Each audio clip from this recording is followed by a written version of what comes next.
नमस्कार, news portal to the पर आपका स्वागत। बिहार में राष्ट्रीय जनतांत्रिक गठबंधन में कोई बड़ा खेल होने जा रहा है। इसके पीछे की क्या कहानी है, इसे आप समझ लीजिए।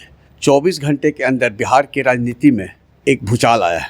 चिराग पासवान के समर्थकों ने पटना में रविवार को चौक चौराहों पर एक पोस्टर लगा, कई जगह पोस्टर लगाया, चिराग पासवान को भावी मुख्यमंत्री के रूप में पेश किया।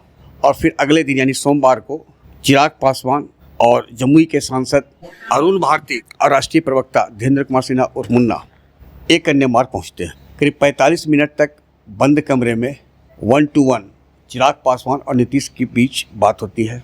चिराग पासवान बैठक के बाद काफ़ी प्रश्न चिन्ह नजर आते हैं, क्योंकि यह सभी जानते हैं कि 2020 में प्रधानमंत्री नरेंद्र मोदी के हनुमान चिराग ने जदयू की राजनीतिक विरासत में आग लगा दी थी और चिराग पासवान ने जदयू को हराने के लिए अपना कैंडिडेट दिया था और जदयू 43 सीट पर अटक गई थी और दक्षिण बिहार से जदयू का सुपड़ा साफ हो गया था। अब फिर चुनावी साल का मौसम है। चिराग पासवान को बिहार फर्स्ट के नाम पर राजनीति भी करनी है।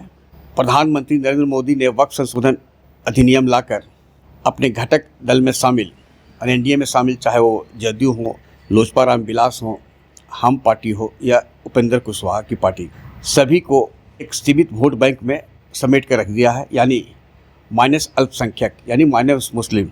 ऐसे में अब मोदी जी के रहम करम पर इन पार्टी का वोट बैंक यानी आधार बचा है। यदि वैसी स्थिति में चिराग पासवान फिर एक बार 2020 की भूमिका में नजर आएंगे तो तय है कि नीतीश कुमार और जदयू को काफ़ी नुकसान होगा, साथ ही घटक दल के अंश पार्टियों को भी। करीब 50 मिनट तक बंद कमरे में 1 to 1 नीतीश और चिराग की बैठक और फिर काफ़ी प्रसन्नचित्त होकर कमरे से बाहर निकलना। जैसा कि लोग बताते हैं, कुछ न कुछ आपस में सार्थक बात हुई है जो चिराग के लिए काफ़ी अनुकूल हो सकती है। वैसे भी नीतीश कुमार के स्वास्थ्य को लेकर यह चर्चा है कि आने वाले विधानसभा चुनाव के बाद शायद वे मुख्यमंत्री न बन पाएँ। उनके पुत्र निशांत की ताजपोशी की भी बात हो रही है जदयू की ओर से।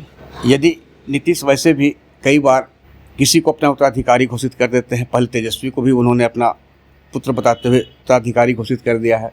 रामविलास पासवान जी के साथ भी नीतीश कुमार का अच्छा संबंध रहा है, तो कोई बड़ी भारी बात नहीं हो कि नीतीश कुमार अपना उत्तराधिकारी चिराग पासवान को भी बना सकते हैं। लेकिन यह कयास है, हकीकत है या नहीं, यह तो नीतीश कुमार ही बता पाएंगे। लेकिन इतना तय है कि नीतीश कुमार के साथ बैठक में जदयू का कोई नेता नहीं था और चिराग पासवान भी अकेले थे, यानी 1 to 1 बात हुई है। तो अंदर क्या बात हुई है इसका खुलासा तो या तो नीतीश कुमार कर सकते हैं या चिराग पासवान। लेकिन दोनों नेता काफ़ी प्रसन्न थे और सीएम का फेस के सवाल पर वैसे भी सम्राट चौधरी ने कह दिया है कि नो वैकेंसी, जदयू की ओर से भी कहा जा रहा है।